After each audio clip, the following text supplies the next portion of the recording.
Biblia en la primera carta a Pedro, primera de Pedro capítulo 4, primera de Pedro capítulo 4, versículo 12 al 19. Primera de Pedro 4, versículos 12 al 19. Amados, no se sorprendan del fuego de prueba que os ha sobrevenido, como si alguna cosa extraña les aconteciera, sino gócense por cuanto son participantes de los padecimientos de Cristo, para que también en la revelación de su gloria se gocen con gran alegría. Si son vituperados por el nombre de Cristo, son bienaventurados, porque el glorioso Espíritu de Dios reposa sobre vosotros. Ciertamente de parte de ellos Él es blasfemado, pero por vosotros es glorificado. Así que ninguno de ustedes padezca como homicida, o ladrón, o malhechor, o por entremeterse en lo ajeno. Pero si alguno padece como cristiano, no se avergüence, sino glorifique a Dios por ello. Porque es tiempo de que el juicio comience por la casa de Dios. Y si primero comienza por nosotros, ¿cuál será el fin de aquellos que no obedecen al Evangelio de Dios? Y si el justo con dificultad se salva, ¿en dónde aparecerá el impío y el pecador? De modo que los que padecen según la voluntad de Dios, encomienden sus almas al fiel Creador y hagan el bien. Muchos cristianos no han entendido lo que es la vida cristiana. Y uno de los ejemplos que la Biblia usa, o una analogía para comparar qué es la iglesia, es el matrimonio. Y en el matrimonio, muchos de ustedes que también están recién casados, tenemos siempre ideas de las telenovelas y fueron felices el príncipe y su amante, o su amiga, o su esposa, por los siglos de los siglos. Y viene la luna de miel, y se acaba la luna de miel.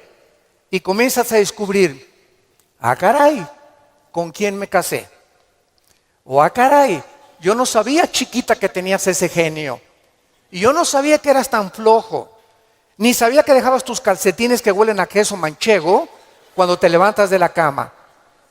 Y comenzamos en el matrimonio a salir de la burbuja y del mundo ficticio y fantasioso en el que creíamos que era casarse. Y no sabemos que el matrimonio es algo por lo cual toda la vida se tiene que luchar. Nunca habrá un matrimonio perfecto. Nunca habrá un hombre perfecto. Nunca habrá una mujer perfecta. Por eso el matrimonio es para dos discípulos de Cristo. Un hombre y una mujer que siguen a Dios, es como un triángulo, y mientras más sigue el hombre a Dios, Dios está hasta arriba y la mujer también. Mientras más seguimos a Dios, más cerca estaremos el uno con el otro. Bueno, la iglesia es lo mismo. Hay cristianos que les han hablado, no, la iglesia cristiana es Disneylandia, Reino Aventura, todo peace and love. Nunca va a haber problemas, nunca va a haber fricciones. Y cuando entramos a alguna iglesia o en las iglesias a las que ustedes han asistido, van a encontrar, ¿verdad?, que la iglesia es una mezcla de cizaña con trigo. Que la iglesia es un cuerpo de creyentes mezclados con personas que han entrado del mundo, y que entre nosotros necesitamos entender que va a haber fricciones, malos entendidos, contiendas, que doña Pachita ya le hicieron cara de hamburguesa y no quiere regresar. Que porque en esa iglesia, muchos me dicen, es que en esta iglesia o en aquella iglesia a donde yo iba, no había amor. Y el problema está en eso, que entramos a la iglesia creyendo que todo es maravilloso y que estamos en un ejército. Somos soldados en un campo de batalla, en un mundo ocupado por el enemigo. donde nosotros vamos de paso. Todo lo que construyamos, todo lo que invertamos en este mundo, se va a quedar. Y cuando este mundo sea destruido, lo único que va a sobrevivir son las almas. Son las almas. Y esta es la razón por la cual debemos vivir por las almas y poner como prioridad las almas que Jesucristo ganó en una cruz con su propia vida. Todos los cristianos vamos a experimentar pruebas. Vean ustedes aquí antes de Pedro se encuentra Santiago en el capítulo 1. Santiago era hermano de Jesucristo. Fue uno de los hermanos de Jesucristo, Santiago. Y él está escribiéndoles a los cristianos que comenzaron a ser perseguidos por el Imperio Romano. Y vean ustedes el consejo que Santiago comienza a delinear. Santiago 1, versículos 2 y 3.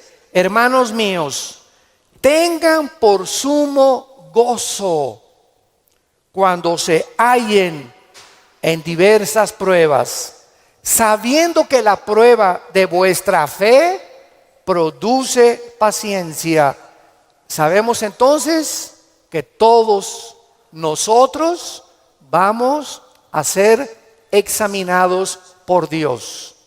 Las pruebas, que son muchas, hay familiares pruebas en tu iglesia, en tu trabajo, con tus amistades, como matrimonio, con tus finanzas.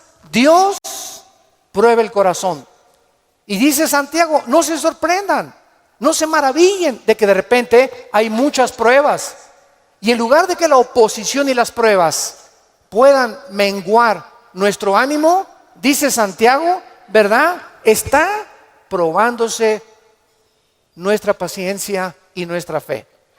Vean ahora aquí, le damos vuelta a primera de Pedro, otra vez capítulo 1, y dice el versículo 6 y 7, en lo cual vosotros se alegran ahora, aunque un poco de tiempo, si es necesario, tengan que ser afligidos en diversas pruebas, para que sometida a prueba vuestra fe, mucho más preciosa que el oro, o sea, ¿por qué tiene que probar Dios nuestra fe? Porque es lo más valioso que Dios nos ha regalado. Lo más grande que tenemos es la fe. Y si queremos agradar a Dios, lo tenemos que agradar a través de la fe. Porque sin fe es imposible agradar a Dios. Por lo cual tenemos que entender por qué vienen pruebas, por qué me robaron mi coche, por qué tuve este problema con mi esposa, por qué este problema con mis hijos, por qué este problema en la iglesia, por qué este problema en el trabajo, por qué está el mundo ahorita como una olla hirviendo, donde las naciones están a un punto de una conflagración internacional. Aunque sabemos bíblicamente que si explota una guerra en Europa o en el Medio Oriente, no es todavía la tercera guerra mundial. En estos últimos meses, todas las invitaciones que he recibido han sido en radio, en televisión, con iglesias, con alianzas de pastores, para explicarles que esta guerra no es la tercera guerra mundial, que la Biblia nos habla claramente que falta mucho para la tercera guerra mundial y que este es lo que va a pavimentar el camino para el surgimiento del anticristo en el Medio Oriente. Entonces, estas pruebas, dice la Biblia, son importantes porque nuestra fe es la que tiene que ser probada. Ya sea en el trabajo, en la escuela, en el vecindario, etcétera, etcétera. Estamos rodeados de personas que no les caes bien porque eres cristiano. Estás rodeado de amigos que cuando les comienzas a decir que eres cristiano, te van a comenzar a perseguir y a burlar. Porque el mundo está bajo el control del maligno y nosotros vamos de paso nada más. Somos un ejército que venimos a resistir al mal. No nos mandó Dios a terminar con el mal. Nos mandó a resistir hasta que Cristo venga. Se acabarán entonces las guerras y podremos recibir las coronas de gloria. Ahora, muy bien, en esta sección se nos advierte, en la de primera de Pedro, acerca de otra prueba. Regresamos al capítulo 4, primera de 4, versículo 12. Y esta prueba es especial, porque le llama el Espíritu Santo fuego de prueba. ¿Qué hace el fuego? ¿Qué hace el fuego? Purifica. El fuego purifica y saca el verdadero valor. Las pruebas que nos vienen a nosotros es precisamente cuando un maestro no te hace exámenes. ¿Cómo va a saber el maestro si tú estás calificado para pasar a la preparatoria? Forzosamente tenemos que ser examinados, ¿verdad? Con pruebas. Ahora tú te puedes preguntar, ¿qué Dios no sabe si voy a pasar o no voy a pasar la prueba? ¿Para qué nos hace pruebas Dios? Los maestros, yo entiendo que es para saber el coeficiente intelectual o la intelectualidad o el conocimiento que tienen los alumnos. Pero Dios, ¿por qué nos prueba? ¿Cuál es la respuesta? Dios sabe lo que hay en tu corazón, pero Él quiere que nosotros sepamos lo que hay en nuestro corazón. Que descubramos a través de las pruebas cuánta maldad hay dentro de nosotros. Cuántas cosas hay dentro de nosotros que necesitan ser quemadas todos los días. Cuántas cosas hay dentro de nosotros, porque aunque seamos cristianos, seguimos teniendo el potencial de ir en contra de las leyes de Dios. Por eso dice en Gálatas 5, las obras de la carne son esto y esto y esto: fornicación, adulterio, borracheras, drogadicto, hechicerías, ocultismo, etcétera, etcétera. Un cristiano puede caer en las cosas que él practicaba antes de que fuera cristiano, si el cristiano abandona a Dios. Y cuando descubrimos la maldad que hay dentro de nosotros, ¿qué podemos hacer? Gritar como Pablo en Romanos 7, miserable de mí, en mí no mora el bien que quiero hacer no lo hago, lo que no quiero hacer eso hago. Entonces encuentro que en mi mente me dice, no fumes, el cigarro te va a molar los dientes, la lengua, la faringe, el esófago, la tráquea, los pulmones, el corazón. ¿Y por qué sigo fumando? Veo otra ley. Mi mente me dice, estás mal, pero mi corazón me dice, hazlo. Y mi carne le gana a mi razonamiento. Y entonces Pablo dice, miserable de mí, y dichosos los que han descubierto esto. Oh Dios mío, ¿por qué volví otra vez a prender el canal de la pornografía? Yo no quería ver esa pornografía. ¿Por qué caí ayer con mis amigos y me emborraché la semana pasada? Soy cristiano, ¿por qué lo hice?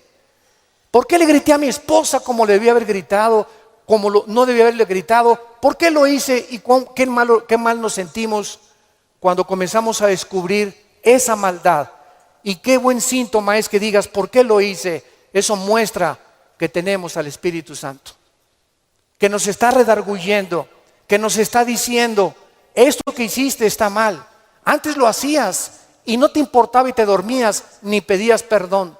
Pero ahora cuando pecamos nos damos cuenta, nos entristecemos, nos llenamos de una ansiedad tremenda en el corazón porque no tenemos paz. Es la paz que nos quita Dios hasta que vengamos a la cruz y le pidamos perdón y la sangre de Cristo nos limpia de todo pecado.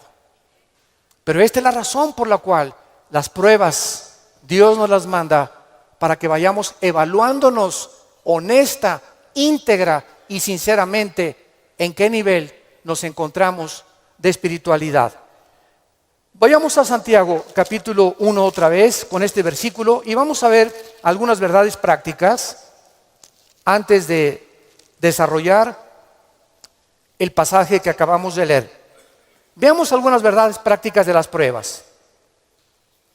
En primer lugar, las pruebas son algo común en la vida cristiana. Dice Santiago, cuando os halléis en diversas pruebas. En segundo lugar, estas pruebas, van a venir en diferentes categorías. De repente, estás tranquilo, eres deportista, tomas vitaminas, estás perfectamente sano y te vas a hacer unos exámenes de sangre y las radiografías y la biometría hemática de sangre, te dice el médico, tiene usted cáncer, o tiene usted diabetes, o padece usted un problema, ¿verdad?, renal, etcétera, etcétera. En el momento que oímos esa noticia, toda nuestra vida cambia. En ese momento dices, ¿qué me está pasando? ¿Cómo me pudo suceder esto a mí? Fue una prueba de fuego. O de repente tu hijo cayó y chocó, o tu hija se mató, o tu esposo se murió, o se cayó tu casa, o se incendió tu coche. Nunca sabemos qué va a suceder el día de mañana. Entonces tenemos que estar preparados para entender que estamos en un mundo donde somos vulnerables y donde cualquier cosa puede suceder, y Dios lo va a permitir con un propósito siempre, siempre santo, que va a resultar para un bien. Cuando oigas de ese accidente, de esa enfermedad y de ese problema, no lo entendemos. ¿Qué está pasando en la iglesia? ¿O qué pasó en mi casa? ¿O qué pasó con el gobierno? ¿O un golpe de estado? No entendemos cuando explota una bomba. Hay mucho humo y no se puede entender qué es lo que está pasando. ¿Qué verdad? No hay verdad. ¿Será mentira? ¿Será melón? ¿Será sandía? Y no es hasta que el humo se va, pasa una semana o 2 semanas, cuando comienzas a ver y a entender. Si tú en esa prueba, escúchame muy bien, durante esa prueba que estás atravesando, no te sueltas, pase lo que pase en tu vida. Si tú no te sueltas de Cristo, no te imaginas cómo Dios te va a bendecir, te va a fortalecer y vas a madurar espiritualmente como no te imaginas. ¿Qué se probó cuando te dijeron que estabas enfermo? ¿Qué se probó cuando oíste que te robaron tu coche? ¿Qué se está probando cuando perdiste el trabajo? Se está probando nuestra fe. ¿Cuánto confiamos en Dios? Cuando se va tu esposa o te abandona su esposo, ¿qué vas a hacer? ¿Te vas a recurrir a las drogas? ¿Te vas a emborrachar? ¿Vas a renegar contra Dios? ¿Para eso soy cristiano? ¿Me quitaron mi trabajo? ¿Por qué si yo diezmo regularmente me quitan mi coche? Dios, yo no lo entiendo. ¿Y por qué me corren de mi trabajo si sabes que tengo que mantener a mi familia? Dios está buscando que nosotros veamos nuestra reacción, porque nuestra reacción determina el nivel espiritual que tenemos de fe. Y es precisamente en esas pruebas, en esas reacciones, donde Dios sabe cómo vas a reaccionar. Vamos rápidamente a Génesis capítulo 22. En el Antiguo Testamento, y veamos la prueba de fuego que pasó a Abraham.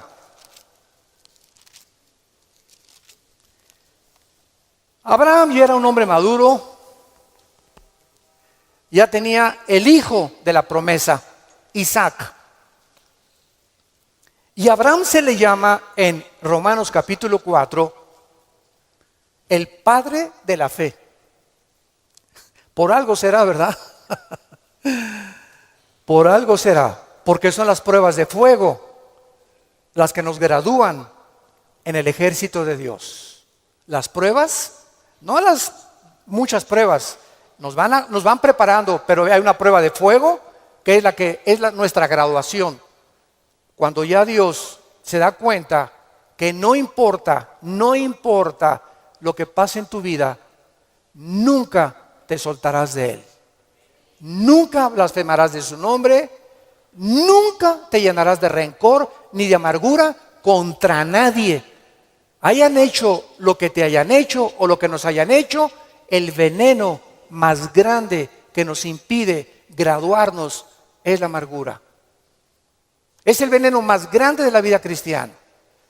Bueno, aquí se encuentra Abraham, capítulo 22 del Génesis, y dice: aconteció después de estas cosas, o sea, estas cosas son todas las pruebas que Abraham había atravesado, que probó Dios a Abraham. Abraham podría decir: ¿otra? Oye, ¿otra, Señor? ¿Es juego? O sea, ¿otra prueba? Pero Adán, quiero decirte una cosa, Abraham. Esta prueba, ¿verdad? No te imaginas va a ser la bendición más grande para tu vida y para 1000 generaciones después. A los que les interese la palabra prueba en el hebreo, es la palabra nasá, con H al final. Cuando dice probó, es la palabra nasá. Escuchen lo que significa probar en el hebreo. Manifestar el corazón por medio de la presión. No es hasta que la presión viene a nuestras vidas que se sabe lo que tenemos escondido en el corazón. ¿No es cierto? No es bajo la presión donde se prueba el carácter de los hombres. Bajo la presión. Dice la Biblia, esto es lo que Dios quería hacer. Poner presión en Abraham para darnos un ejemplo a nosotros de cómo reaccionar. ¿Y cuál fue la prueba de fuego que Dios le puso a Abraham? Dame a tu hijo Isaac, versículo 2. Señor, no te oí bien, creo que me está fallando el oído. ¿Qué dijiste? Que me des a tu hijo. Señor, ¿estás bien? ¿No dices un mejoral? ¿Me estás hablando? ¿Eres tú? ¿No será un demonio el que me estará hablando?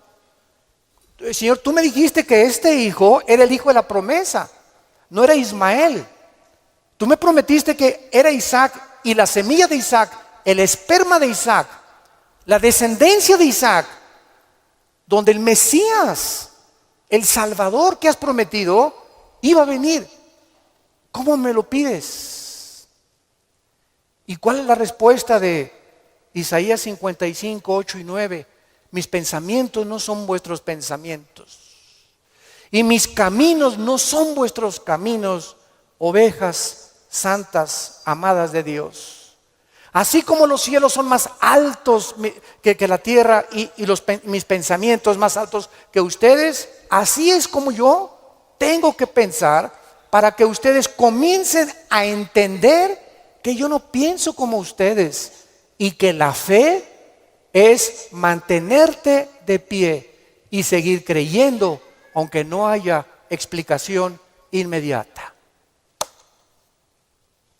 Señor, no entiendo qué pasó con mi casa, no entiendo por qué perdí el trabajo, no entiendo lo que está pasando, no entiendo esto, no entiendo aquello, pero como dijo Job, aunque tú me matares, seguiré confiando en ti. Y seguiré esperando y sabiendo que cuando se disipe el humo y entienda tus caminos, tienes algo mejor para mi vida. Esa es la fe. ¿Y qué hizo Abraham? No abrió la boca, no discutió. No vemos aquí que se puso al brinco con Dios. Abraham, Isaac, ven hijo mío. Muchachos, los siervos de Abraham, traigan la leña. Y entonces los dejó ahí en el monte a los siervos y agarró a Isaac y comenzaron a subir al monte Moriah. Escuchen, el monte Moriah fue donde Dios no perdonó a su hijo. Dios perdonó a Isaac, pero Dios no perdonó en el mismo monte a su hijo Jesucristo 4000 años después. Y cuando iban camino al monte, le dice Isaac a Abraham: Padre, ¿dónde está el sacrificio? Y Abraham no le dice nada. Dios proveerá. Y entonces se acuesta Isaac y lo amarra a Abraham, y cuando levanta la mano, dice el versículo 10 y el versículo 11, y extendió Abraham su mano y tomó el cuchillo para degollar a su hijo. Entonces el ángel de Jehová le dio voces desde el cielo y dijo: Abraham, Abraham. Y él respondió: heme aquí. Y dijo: no extiendas tu mano sobre el muchacho, ni le hagas nada, porque ya conozco que temes a Dios, por cuanto no me rehusaste darme a tu hijo. Dios, síganme con cuidado, no estaba buscando el sacrificio de Isaac. Dios estaba buscando el sacrificio de las emociones y los sentimientos de Abraham.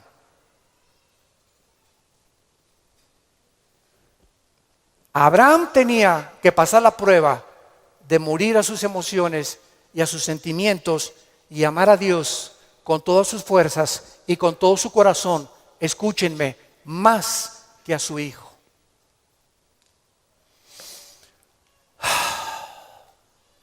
En el Nuevo Testamento se acercaron a Cristo, se los voy a explicar con más detalles, y le dijeron, ¿cuál es el más grande mandamiento? Y contestó Jesucristo, amarás a Dios con todo tu corazón, con todas tus fuerzas y con toda tu alma, y a tu prójimo como a ti mismo.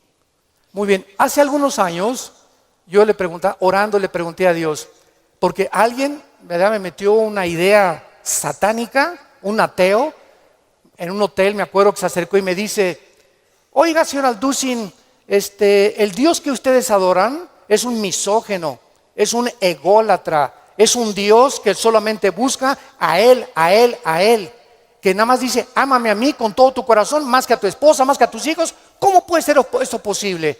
Me dijo este ateo. ¿Cómo puede usted reconciliar a un Dios que nos diga que lo amemos más a Él que a la propia familia?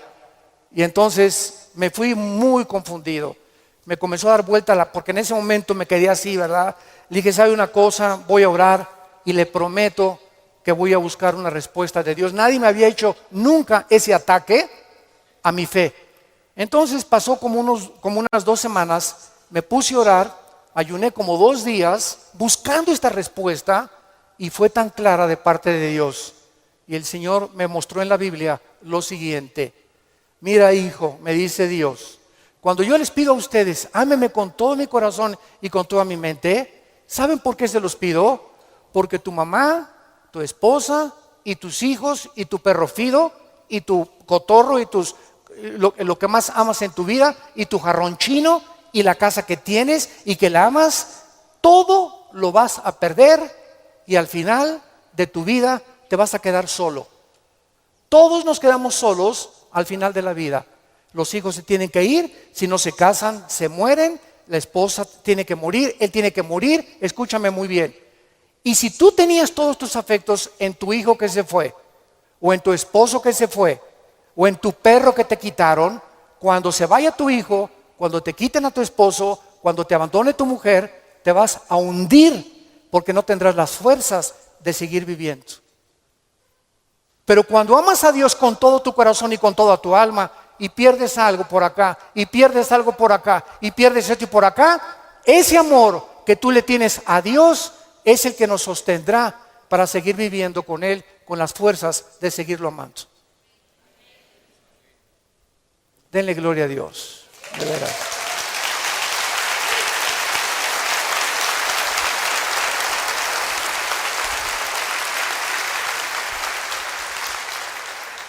La fe es creer aunque no entendamos. Si Dios lo dijo, tiene una razón. Detrás de cada mandamiento de Dios se encuentra la sabiduría de Dios. Cuando Dios le dice a los jóvenes, no forniquen ni tengan relaciones sexuales antes de casarse, gritan los jóvenes y protestan los jóvenes. ¿Nos quieres quitar la felicidad? ¿Qué tiene? ¿Así nos vamos a conocer mejor antes de casarnos? Pero detrás de esa prohibición que Dios tiene es el inmenso amor que Él nos dio desde la cruz. Por amor te lo digo, jovencita, te dice Dios, por amor que te tengo, joven que me escuchas. Tú no te imaginas las consecuencias de la fornicación. Vas a los 18, 19 años a ver crecer tu pancita, te vas a tener que salir de la escuela, él va a resultar con que no te quiere. Es increíble que por no haber puesto ustedes freno en sus relaciones meses antes, hayan ustedes acabado en un pecado que se llama la fornicación. Dios es sabio y nos dice a los casados, no cometerás adulterio. Dice Salomón en Proverbios 6, versículo 32, el que comete adulterio es falto de entendimiento, corrompe su alma el que tal hace. El que comete adulterio echa a perder su matrimonio, sus hijos, los celos, la infidelidad, que tarda años en poder levantarse. ¿Y todo por qué? Por tu ego, por tu orgullo, por tu vanidad de querer irte con una muchacha más joven o con otro hombre sin tomar en cuenta a tu propia familia. Es el ego siempre el enemigo de nuestro Dios. Dios sabe por qué nos da las provisiones que nos da, porque nos ama y quiere lo mejor para nuestra vida. Y finalmente aquí en estas verdades prácticas en Santiago encontramos también, ¿verdad?, que las pruebas prueban la fe que tenemos y la fe nos muestra cuánto confiamos en Dios. Dice en el Salmo capítulo 11, versículo 1 y 2. En Jehová he confiado.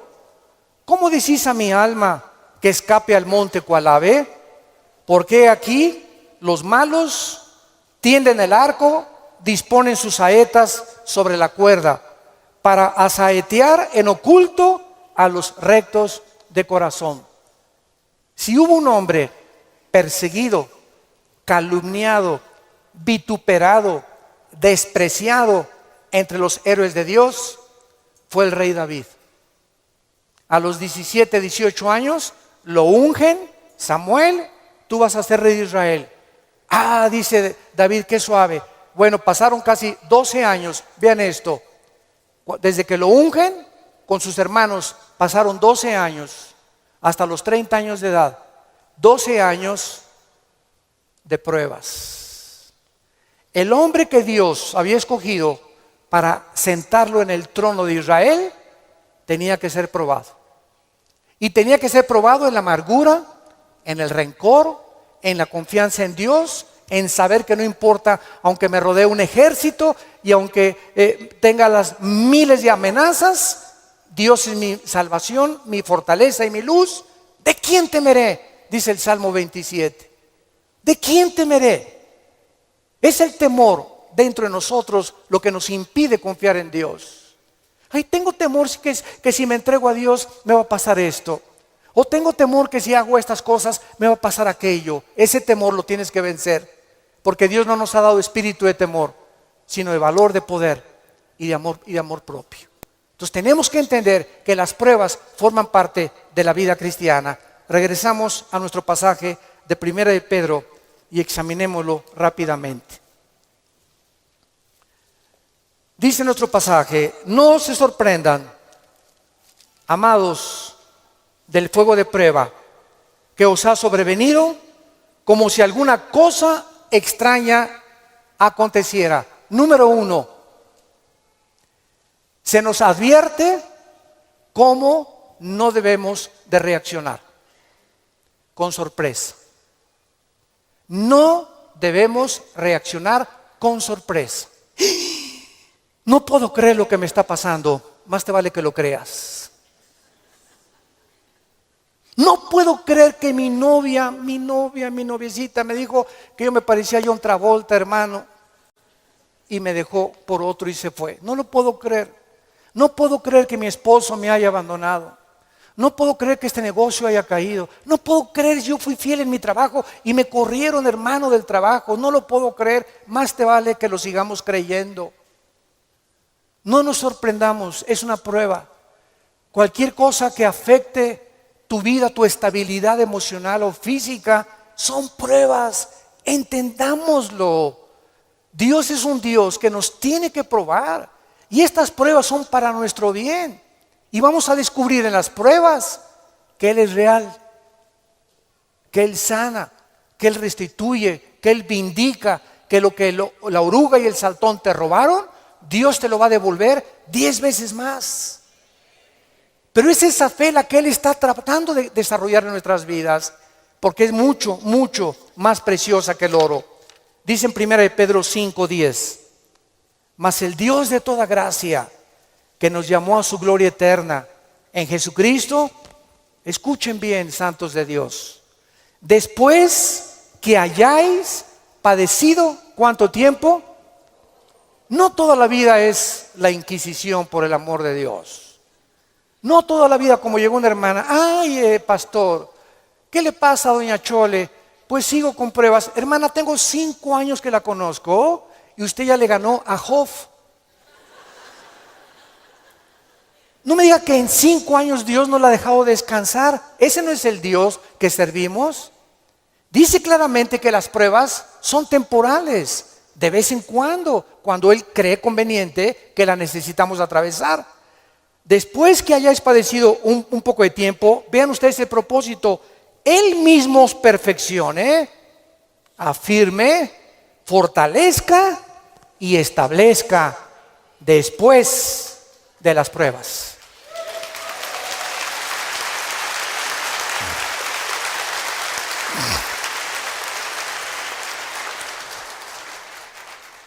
Ahora, veamos lo que tenemos que hacer. Primero de Pedro, en nuestro pasaje capítulo 4, versículo 13. Número 1, se nos manda que cuando te digan, te robaron tu coche, se fue tu esposo, se fue tu esposa, te pasó esto, te pasó aquello, te goces. Cualquiera diría, ¿está usted loco? ¿Está usted loco? ¿Cómo voy a gustar cuando me dijeron que tengo diabetes? ¿Cómo voy a gustar cuando me robaron la cartera del cristalazo? Hermano, ¿no está viendo cómo estoy? Que tengo aquí un martillo para encontrar el que me rompió el carro. Le voy a dar un martillazo en la cabeza si me lo encuentro.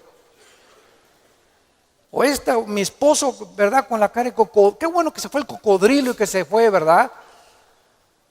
Ten mucho cuidado que tu reacción sea de gozo. Y les voy a explicar lo que se encuentra detrás.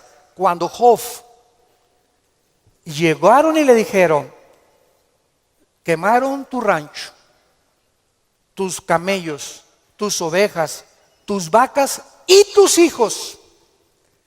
Y estoy seguro, por la clase de esposa que tenía, que si ella se lo hubieran llevado, hubiera estado más contento. Y a propósito, Dios se la dejó a ella. Yo entiendo cada vez más a mi Señor. No por ti, mi amor, mi esposa no va a creer. Y entonces la esposa llega, ¿verdad? Y le dice a Job, maldícelo, maldice a Dios. Y contesta Job y le dice a la esposa, vean la calidad moral y espiritual y de fe que tenía este hombre en Dios. ¿Qué acaso recibiremos de Dios solo lo bueno y no lo malo? Bendito sea el nombre de Dios, porque Él da y Él quita en su soberanía. Qué tremendo, ¿verdad?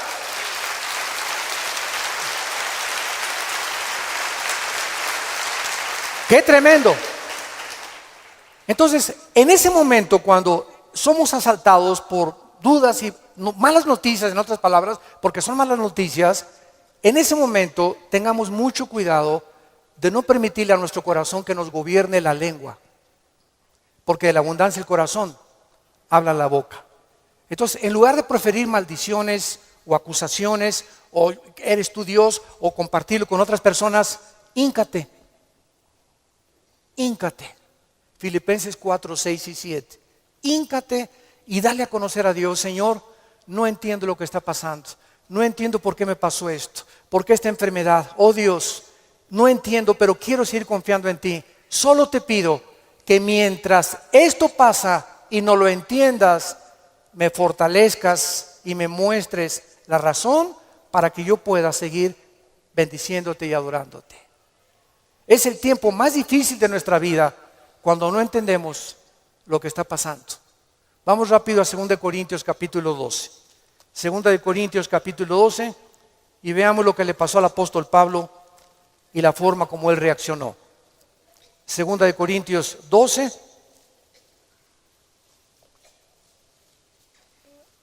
Pablo fue uno de los pocos hombres, junto con Enoc y Elías y el apóstol Juan, que subieron al cielo. En el Nuevo Testamento, Pablo y Juan fueron los dos únicos apóstoles que subieron al cielo sin morir. Fueron sacados de su cuerpo espiritualmente. Y Pablo lo llevó Dios al tercer cielo, donde habita Dios. Y cuando Pablo regresó a la tierra, su espíritu salió de su cuerpo y su espíritu volvió a entrar a su cuerpo. Pablo dice que lo que él oyó allá en el cielo y lo que él vio, no había palabras humanas para poder describirlo. Y como fue una experiencia tan impresionante, pero tan grande, que cabía la posibilidad, dada la naturaleza humana pecaminosa que aún tenemos, Dios tuvo que darle una prueba a Pablo y ponerle un aguijón en su cuerpo físico, alguna enfermedad. Y esta enfermedad no sabemos qué es. Algunos han especulado que era algún problema oftalmológico, porque dicen Gálatas, mira con cuán grandes letras les escribo. Bueno, no sabemos, ¿no? Entonces Pablo tenía algo en su cuerpo que lo atormentaba y se hincó delante de Dios y le dijo: Señor, quítame este aguijón. No, Pablo.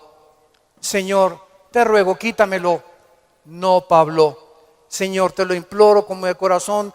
Si quieres me voy a la villa y de vuelta de rodillas. Hago lo que tú quieras, quítame este aguijón.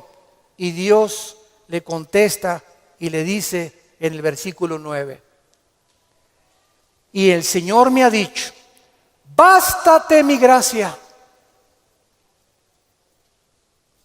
¿Por qué? Porque mi poder, y lo traduzco en el original griego, está en presente continuo. Mi poder se está perfeccionando a través de esta dolencia física que he permitido que tú tengas. Mi poder se está perfeccionando mientras tú estás sufriendo esta enfermedad en la que estás atravesando. Y entonces Pablo, cuando entiende detrás de lo que no entendía, por qué Dios permite eso en su vida, contesta Pablo y dice: por tanto, de buena gana me gloriaré más en mis debilidades, para que repose sobre mí el poder de Cristo. Hace poco mi esposa y yo estábamos en Dallas, y ¿se acuerdan de este muchacho que no tiene brazos ni piernas? Muchos de ustedes lo conocen. Bueno, su esposa es mexicana, de Chihuahua. Y estuvimos ahí como una hora mi esposa y yo y nuestros 3 hijos compartiendo con ellos en una iglesia de Dallas, y nos querían conocer también a nosotros, bueno, que también conocían nuestro ministerio, etcétera, etcétera. Y cuando yo me acerqué a abrazarlo, a este muchacho, ¿de dónde lo agarro? Nunca había tenido esa impresión, me quedé como paralizado. ¿Qué hago, no? Y él me hacía así. Bueno, pues entonces como un costal, ¿verdad? Lo agarré y lo hice así. Y me dice: levántame. Y le comencé a hacer así. Y entonces le pregunté y le dije, sinceramente, platicando con él, ¿por qué nos dijiste que quién era feliz? Y entonces en la reunión que él tuvo, le preguntó a la gente: ¿quién de ustedes es feliz?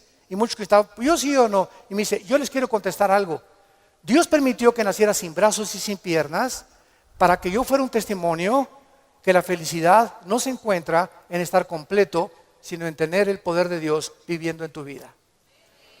Shh. ¡Qué tremendo!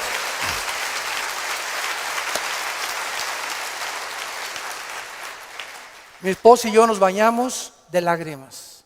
Tenemos piernas, tenemos brazos, tenemos casa, Conflex, un carro, lo que sea, nuestros hijos, y estamos descontentos. Teniendo contentamiento, teniendo sustento y abrigo, estemos contentos porque estamos vivos. Nosotros estamos completos, y él era más feliz que la mitad de los que fueron a escucharlo. Él riéndose, y era una felicidad, ¿no es cierto, Marta? Un gozo sincero. Él no estaba fingiendo, él estaba lleno del poder de Dios.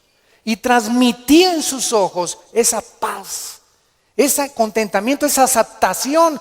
Él dijo que a los 12 años se quiso suicidar porque todavía no había aceptado a Cristo. Y se metió y dice: ¿cómo me suicido? ¿Con qué?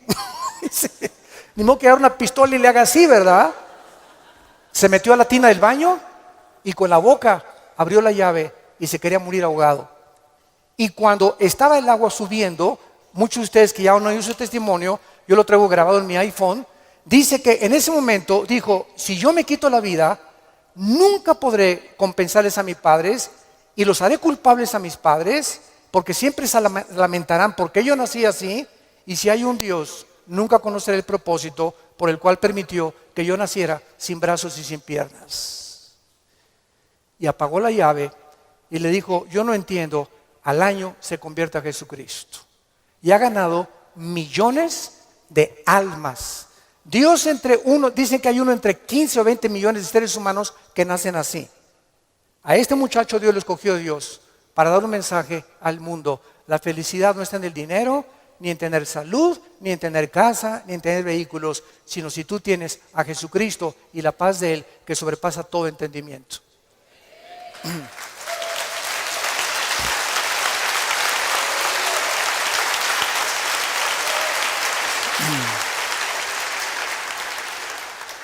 Y finalmente regresamos a nuestro pasaje de 1 de Pedro capítulo 4, dice así, gócense, versículo 13, por cuanto son participantes de los padecimientos de Cristo, para que también en la revelación de su gloria se gocen con grande alegría.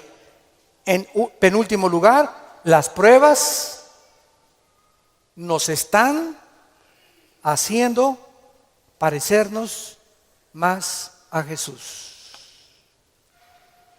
Porque es precisamente en las decepciones, en las desilusiones, en las traiciones, en la persecución, en el abandono de tu esposa, en la muerte, etcétera, etcétera, en todas estas cosas que forman parte de la vida, donde comenzamos a entender que no nos sorprendamos, estamos en un mundo muy feo, donde el pecado abunda.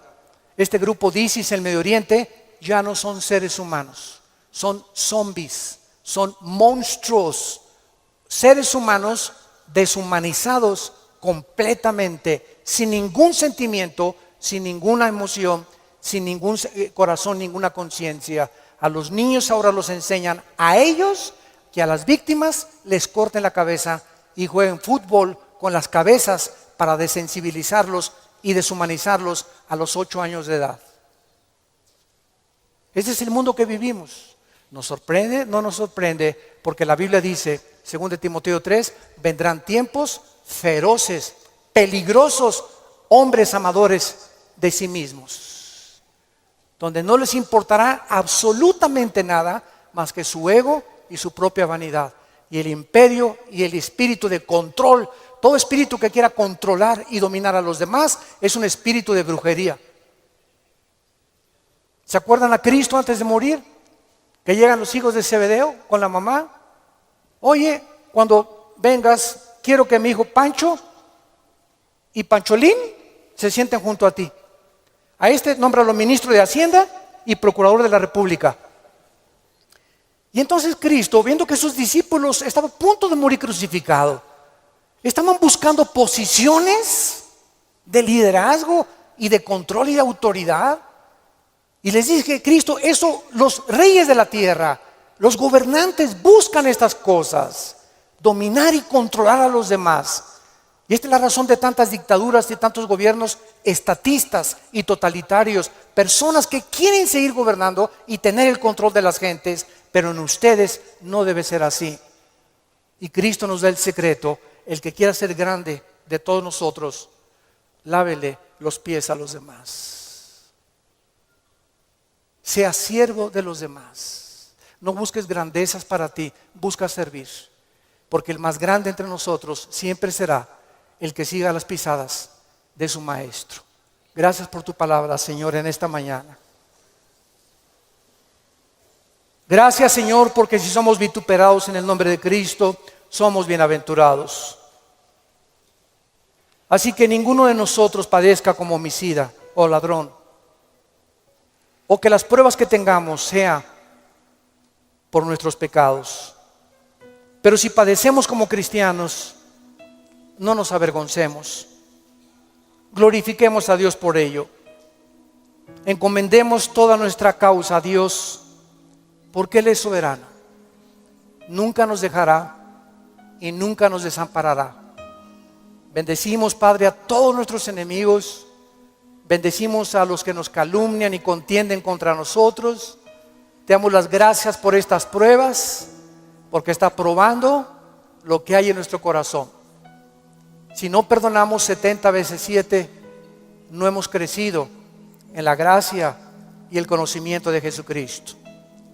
Si hay alguna persona en esta mañana que aún no tiene a Jesús, que aún no tienes este corazón que Dios quiere que tú tengas, esta comprensión de la vida espiritual y de lo que es la iglesia y el cristianismo, ven a la cruz, entrégale tu vida diciéndole estas palabras ahí con todo tu corazón: Señor mío y Dios mío, te pido perdón por mi vida, por mis pecados, por mi rebelión a mandamientos que antes no entendía. Ahora sé que tus pensamientos son inmensamente mucho más grandes que la forma como yo creo que tú debes de ser. Tú me creaste y me hiciste nacer con un propósito en la vida. Gracias por la salud que tengo en este momento, por el matrimonio que tengo, por los hijos que nos has dado, por el fruto que traigo en mi vientre, por la casa que tenemos, por todo lo que nos rodea, por el agua, por la luz, las montañas, los cambios de clima. Te bendigo, Señor, haberme puesto en este planeta donde te puedo conocer. Creo que en la cruz pagaste con tu sangre por mi vida y mis pecados.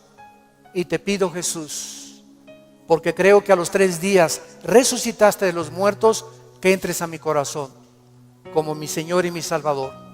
En el nombre de Jesús. Vida Nueva para el Mundo se sostiene y propaga el mensaje de salvación de Jesucristo. Gracias a Dios, provee recursos para crear una comunidad y organización sana. Llevemos juntos el Evangelio.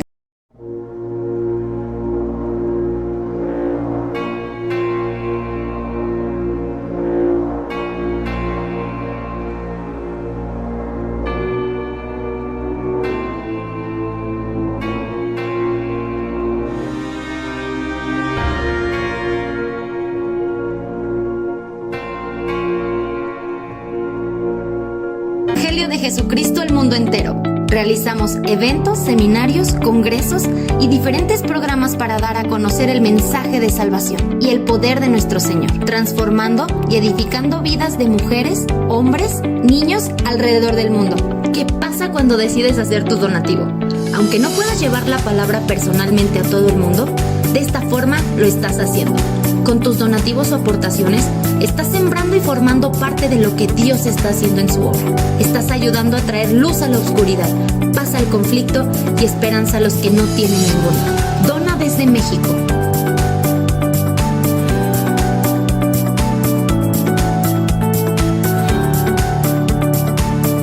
Dona desde Estados Unidos.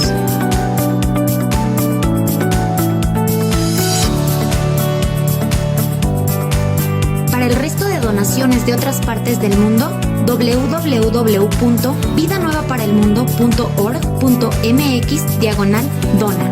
Estamos cumpliendo la gran comisión.